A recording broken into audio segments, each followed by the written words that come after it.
নির্বাচনী প্রচারে সরগরম রাজধানীও। মিরপুরের পল্লবীতে প্রচার চালাচ্ছেন ঢাকা ১৬ আসনের বিএনপি প্রার্থী আমিনুল ইসলাম। সেখান থেকে জানিয়েছেন সহকর্মী সম্রাট আনোয়ার। ধন্যবাদ। আপনারা জানেন যে নির্বাচনী প্রচার শুরু হয়েছে এবং সেই নির্বাচনী জমজমাট প্রচারণায় আমরা দেখতে পাচ্ছি মাঠে। রাজধানীর এখন আমরা যে জায়গায় আছি সেটি হচ্ছে ঢাকার ১৬ নম্বর আসন। সেখানে ১৬ নম্বর আসনের যিনি প্রার্থী, বিএনপির প্রার্থী অর্থাৎ ধানের শীষ প্রতীকের প্রার্থী আমিনুল ইসলাম, তিনি দেখছেন যে এখানে নির্বাচনী প্রচার চালাচ্ছেন। কিছুক্ষণ আগে তিনি এই গণমাধ্যমের সাথে কথা বলেছেন এবং সেখানে কিন্তু তিনি জানিয়েছেন যে তার কোন কোন লক্ষ্য রয়েছে।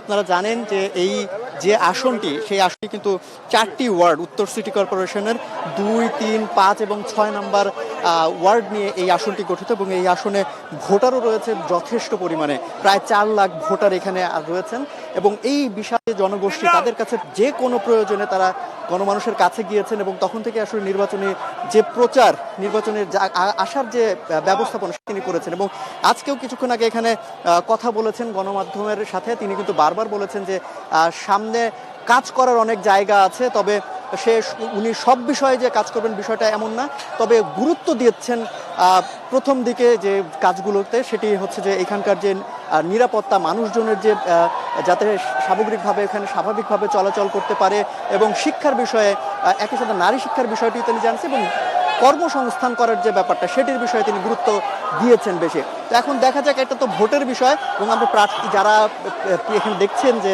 বিপুল সংখ্যক মানুষ এখানে এসেছেন এবং তার প্রচারে শরিক হয়েছেন।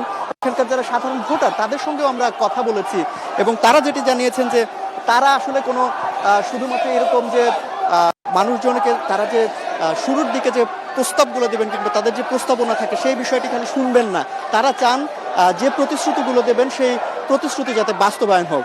তো এখন প্রচারণা চলছে, সারাদিন এই প্রচারণা চলবে। তো পরবর্তী বুলেটিনে হয়তো বা আপনার মাধ্যমে নির্বাচনী প্রচারের আরো খবর জানাতে পারবো দর্শকদের।